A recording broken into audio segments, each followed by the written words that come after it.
बिस्मिल्लाहिर्रहमानिर्रहीम, अस्सलाम वालेकुम। मैं मुज़म्मिल अवान इस खबर के साथ हाजिर हूँ कि लाहौर हाई कोर्ट में एक बड़ा इंपॉर्टेंट केस चल रहा है स्मोक से मुतल्लिक, आलूदगी से मुतल्लिक, और इसको हेड कर रहे हैं जस्टिस शाहिद करीम साहब। जब जस्टिस शाहिद करीम साहब लाहौर हाई कोर्ट के एक बड़े क्रेडिबल जज हैं और वो अपने फ़ैसलों से पहचाने जाते हैं। उन्होंने एक बड़ा इंपॉर्टेंट फ़ैसला दिया था, उसके ऊपर भी बात करूँगा, लेकिन उन्होंने एक नई मुश्किल खड़ी कर दी है पंजाब हुकूमत के लिए। और पंजाब हुकूमत का जो समझ लें कि एक वो था ना, एक फ़ैसला, वो खटाई में पड़ गया। अब वो कैसे खटाई में पड़ गया उसके ऊपर भी बात करते हैं। आजकल लाहौर हाई कोर्ट में स्मोक से मुतल्लिक, आलूदगी से मुतल्लिक एक केस चल रहा है जिसमें जस्टिस शाहिद करीम साहब बड़े बरहम भी नज़र आए। उन्होंने इंतज़ामिया की खूब अच्छी क्लास ली और इस हवाले से जो है वो उनकी आवाज़ भी बहुत ज़्यादा, आप समझ लें कि बड़ी दबंग आवाज़ है उनकी। तो उन्होंने जिस तरह भी इस केस के अंदर जो रिमार्क्स दिए इस दौरान जी, उन्होंने एक बात की। उन्होंने कहा कि सुनने में आया है कि पंजाब हुकूमत जो है वो इलेक्ट्रिक बाइक्स दे रही है। तो उन्होंने उस इलेक्ट्रिक बाइक्स की तफसीलात जो हैं वो मांगी। उन्होंने कहा कि जी इसकी तफसीलात अदालत में फ़राहम की जाएँ। अब वो जो वकील साहब थे उन्होंने कहा कि जी हम इसकी तफसीलात अदालत में फ़राहम कर देंगे। जस्टिस शाहिद करीम साहब ने सवाल किया कि किन शहरों में जो है वो इलेक्ट्रिक बाइक्स फ़राहम की जा रही हैं। उन्होंने जब मुकम्मल तौर पर सुन लिया ना, जब उन्होंने एक मौक़िफ़ सुन लिया, उन्होंने कहा कि ये इलेक्ट्रिक बाइक्स देने का जो पंजाब हुकूमत का फ़ैसला है, इस पर हम हुक्म इम्तना दे रहे हैं, स्टे ऑर्डर दे रहे हैं। उन्होंने कहा कि पीर तक इस मामले को रोक दिया जाए और हुकूमत इलेक्ट्रिक बाइक्स फराहम नहीं कर सकती। उन्होंने ये बात कर दी, इसका मतलब मामला ख़त्म हो गया।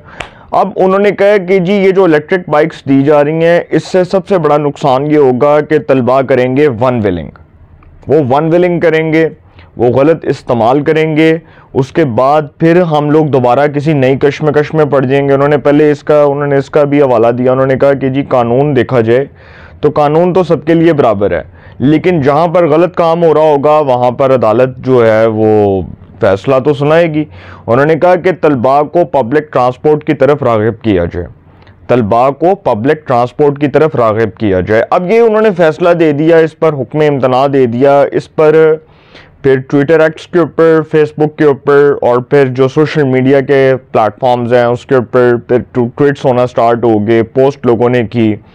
फिर उसके बाद लोगों ने इस पर तबसरे और तज्ज़िये किए कि देखो जी ये तो पंजाब हुकूमत का मंसूबा है, तो जज साहब ये फ़ैसला कैसे दे सकते हैं, ये स्टे ऑर्डर कैसे दे सकते हैं। देखिए जस्टिस शाहिद करीम साहब जो हैं वो एक बड़े क्रेडिबल जज हैं, बड़े ऑनेस्ट और बड़े ईमानदार जज हैं, और वो इस लिहाज से पहचाने जाते हैं कि परवेज़ मुशर्रफ के ख़िलाफ़ जो खसूसी अदालत का फ़ैसला था, जो खसूसी अदालत के 3 जजेस ने फ़ैसला दिया था, जिसमें 2 जजेस ने परवेज़ मुशर्रफ को सज़ाए मौत सुनाने का, डेथ सेंटेंस सुनाने का हुक्म जारी किया था, उसमें जस्टिस शाहिद करीम साहब भी थे और जस्टिस वक़ार सेठ भी थे, जो पेशावर हाई कोर्ट के चीफ जस्टिस हुआ करते थे।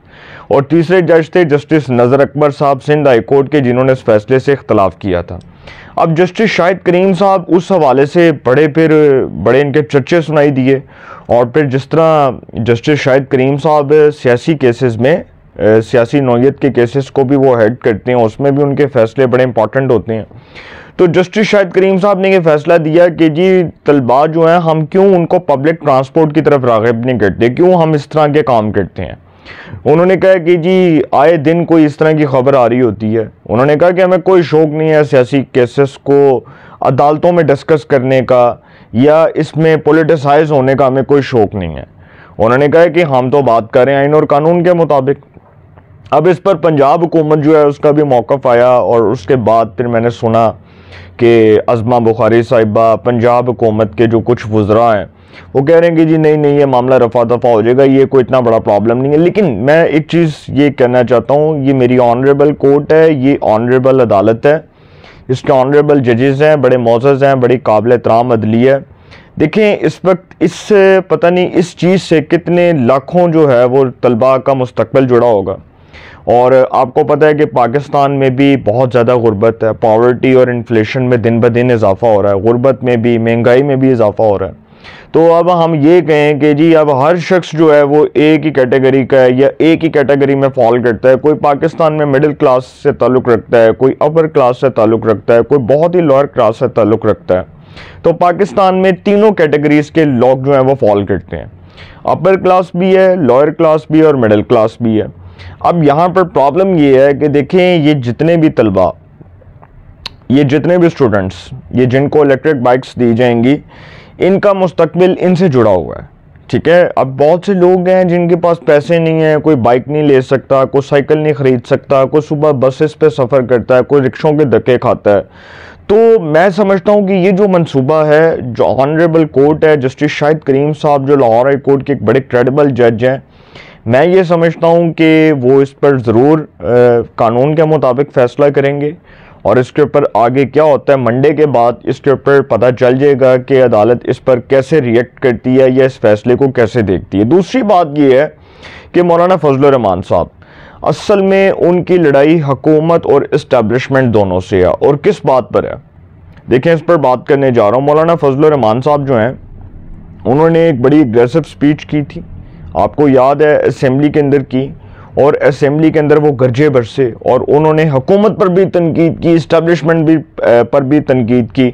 अब वो इस्टेब्लिशमेंट को ललकार कर कह रहे हैं कि हम तुम्हें 1971 से देख रहे हैं, कभी तुम लोग इक़्तिदार पर काबज़ हो जाते हो, कभी तुम लोग पाकिस्तान की सियासत में दखल अंदाजी करते हो, कभी तुम लोग पाकिस्तान की सियासत में मुदाखलत करते हो, कभी तुम लोग जमहूरी इदारों को नुकसान पहुँचाते हो।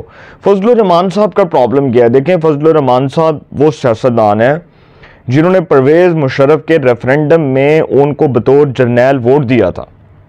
और हैरानगी इस बात पर होती है कि आज फजलुर रहमान साहब कौम को जमहूरियत के भाषण सुना रहे हैं और कह रहे हैं कि जी देखो इस्टेब्लिशमेंट क्या करती रही। भाईजान, जब आप उनके कंधों को इस्तेमाल करके पाकिस्तान की पार्लिमान का हिस्सा बनते रहे, तब आपको वो इस्टेब्लिशमेंट बुरी नहीं लगती थी।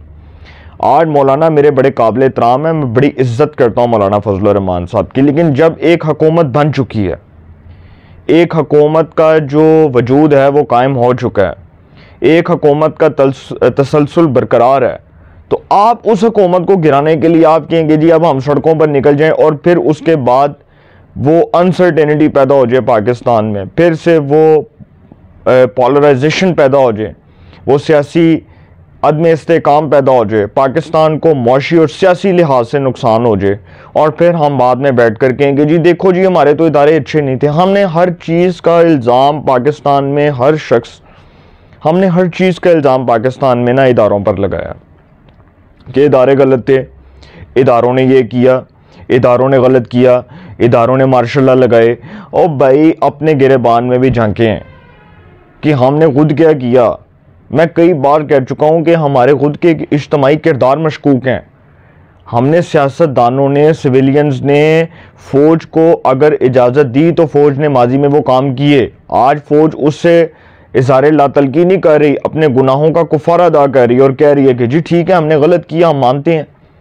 DGISPR की जो प्रेस कॉन्फ्रेंस थी वो इस बात का तसलसल थी, वो इस बात को क्लियर कर रही थी, वाज़े कर रही थी कि भाई जी 2014 से जो स्टार्ट होने वाले धरने हैं उसका भी पता करवाया जा सके, वो भी पता चलवाया जा सके कि वो 2014 में धरने किसके कहने पर हुए, और फिर ये भी पता चलवाया जा सके कि ये जो सारा कुछ हो रहा था, ये जो पाकिस्तान की सियासत में फ़ौज के जो है वो किरदार को एक मुदाखलत का ज़रिया बनाया जा रहा था और कहा जा रहा था कि जी फ़ौज सियासी तौर पर जो है वो इसमें सियासत में मुदाखलत कर रही है। उन्होंने कहा इस पर भी इंक्वायरी करवाएं, हम तो आज़ाद बैठे हैं भाई, हम तो चाहते हैं हो इंक्वायरी। अब फजलुर रहमान साहब जो बातें कर रहे हैं, देखें फजलुर रहमान साहब मेरे बड़े काबिल एहतराम हैं। उन्होंने हामिद मीर साहब को कैपिटल टॉक में इंटरव्यू दिया, जो सीनियर एंकर पर्सन है जियो न्यूज़ के, उनको वो कह रहे हैं कि नवाज शरीफ साहब इस सिस्टम से खुश नहीं है। बिल्कुल नहीं है, क्योंकि नवाज शरीफ साहब जो हैं वो तो समझ रहे थे कि शायद उनको 2/3 मेजॉरिटी मिलेगी, वो हुकूमत में आएंगे, वो हुकूमत में आकर सारा इक़्तिदार उनके हाथ में होगा, वो वज़ीर आज़म होंगे। बिल्कुल नहीं मिली उनको मेजॉरिटी। उन्होंने कबूल किया नताइज को, जो भी है कबूल तो किया, उनको भी इन नताइज के ऊपर तहफ़्फ़ुज़ात है। नून लीग के अंदर जो सीनियर टॉप लीडरशिप थी, जिसमें राना सनाउल्लाह साहब हैं, मियाँ जवेद लतीफ़ हैं, बरजीस ताहिर हैं, शेख रोयल असगर हैं, अब्बद शेर अली हैं, हाजी अकरम अंसारी हैं, इस किस्म के और बहुत से लोग हैं जो हारे। इस इलेक्शन की क्रेडिबिलिटी के ऊपर एक जमात ने नहीं, तमाम जमातों ने सवालात उठाए, और जिसने इस इलेक्शन की क्रेडिबिलिटी के ऊपर सवाल उठाए, आज वो खुद वो पूछना चाह रहा है कि हुआ क्या इस इलेक्शन में।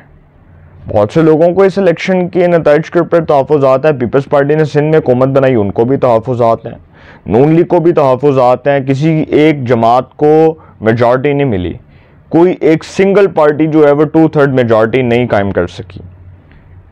कोलिशन गवर्नमेंट बनी, इत्तेहादी हुकूमत बनी। इत्तेहादी हुकूमत का आपने देख लिया, उन्होंने जो स्ट्रक्चर उन्होंने बनाया है वो आपके सामने है। गवर्नर्स पीपल्स पार्टी के हैं, वफाकी वज़रा नून लीग के हैं, वज़ीर आज़म नून लीग के हैं, सदर मुमलिकत पीपल्स पार्टी से हैं। तो कोलिशन गवर्नमेंट है ना, इत्तेहादी हुकूमत है। फजलुर रहमान साहब का प्रॉब्लम ये है कि देखें, अब फजलुर रहमान साहब की दाल नहीं गल रही। असल प्रॉब्लम ये है कि फजलुर रहमान साहब कुछ और एक्सपेक्ट कर रहे थे और हुआ कुछ और है। अगर वही उनको 25-30 सीटें मिल जाती हैं कौमी असम्बली में, जो कि उनकी होती हैं हर बार 10, 12, 8, 9, तो फजलुर रहमान साहब ने बड़ा वावेला करना था, देखो जी इलेक्शन बड़ा साफ और शफाफ हुआ। अब चूंकि उनको पता है, और मैं आपको बताऊं कि फजलुर रहमान से असल इख्तलाफ नून लीग का किस बात पर है। फजलुर रहमान साहब जो हैं वो, आपको याद है कि वो फैज़ हमीद साहब का वो जो शादी की तकरीब थी, वो जो फैज़ हमीद साहब ने शादी का एक फंक्शन किया था, उसमें फजलुर रहमान साहब को भी मदऊ किया गया, फजलुर रहमान साहब भी तशरीफ़ लाए, उसमें नून लीग की क़यादत को भी मदऊ किया गया। तो असल इख्तलाफ वहाँ से शुरू हुआ था। नून लीग के साथ जो असल इख्तलाफ है ना, जो असल जो नून लीग के साथ जो तर्ज़ इख्तलाफ है, वो वहीं से शुरू हुआ था कि नून लीग की क़यादत कहती थी कि फैज़ हमीद जो है वो चूँकि हमारा दुश्मन है, वो हमारे साथ जिस तरह चला, उसने नवाज शरीफ के साथ जो किया, उसकी साहिबजादी के साथ जो किया, उसकी पार्टी के साथ जो किया, हम उसके साथ नहीं चल सकते। तो फजलुर रहमान साहब का जो था बयानिया वो ये था, पहले तो वो नवाज शरीफ के साथ बैठकर कहते थे कि जी ये बड़े चोर हैं, डाकू हैं, इमरान खान को कहते थे, और कहते थे ये ईमानदार बनने की कोशिश करते हैं। फिर उन्हीं लोगों के साथ जाकर फजलुर रहमान साहब बैठे, फिर शादी की तकरीब में शरीक हुए, उसमें भी वो मदऊ थे। आपको याद है ना, फैज़ हमीद की आई थिंक पता नहीं बेटी की या बेटे की शादी थी, उसमें फजलुर रहमान साहब को फजलुर रहमान साहब तशरीफ़ लाए। तो उसके बाद ये सारा इख्तलाफ शुरू हुआ, और फिर जो इख्तलाफ था वो सबके सामने आ गया। असल प्रॉब्लम ये है कि यहाँ पर देखें, हम अपने असूली नज़रिए से और असूली मौक़िफ़ से पीछे हट जाते हैं ना, तो फिर हम अपने असूली मौक़िफ़ और अपने असूली नज़रिए से पीछे हट गए, फिर हम ज़ुबान पर कायम ना रहे। बात तो ये है ना। तो जो भी है, फजलुर रहमान साहब के जो गिले शिकवे हैं वो अपनी जगह पर हैं। बहुत अच्छा, ऑनरेबल कोर्ट्स के सामने जाएं, जाकर उनके सामने ये तमहीद बांधें, उनको बताएं कि जी इलेक्शंस चोरी हुए, इलेक्शंस में हमारा मैंडेट चोरी हुआ। इस इलेक्शन की क्रेडिबिलिटी के ऊपर सबको इतराज़ है भाई, किसी एक जमात को नहीं, सारी जमातों को इतराज़ है। तो इन इलेक्शंस के नताइज को फिर भी खुले दिल से कोई तस्लीम अगर नहीं कर रहा तो ठीक है, फिर बैठे ऑपोजिशन में। हुकूमत तो पहले दिन से कह रही है कि हमें इतराज़ात हैं, लेकिन वो फिर भी हुकूमत में बैठे हैं, कबूल तो करने पड़नी है। अब यह तो नहीं कि एक दिन बाद, 2 दिन बाद दोबारा इलेक्शंस करवा दिया जाए। पाकिस्तान का अरबों रुपया खर्च हो गया इलेक्शंस के ऊपर, और हमने मजाक बनाया, हमने यहाँ पर धरने करें, एहतजाज करें, हुकूमतों को गिरा दें। इमरान खान डेमोक्रेटिक तरीके से गिरे थे, वो किसी जो है ना गैर आइनी तरीके से उनको नहीं गिराया गया था, उनको आइनी तरीके से फारग किया गया था, उनको कॉन्स्टिट्यूशनल तरीके से फारग किया गया।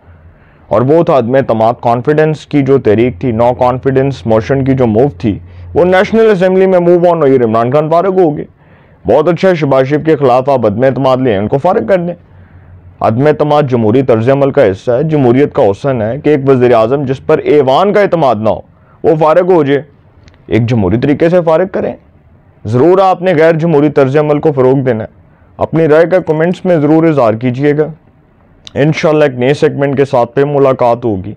अपना बहुत ख्याल रखिएगा। अल्लाह ने के मान।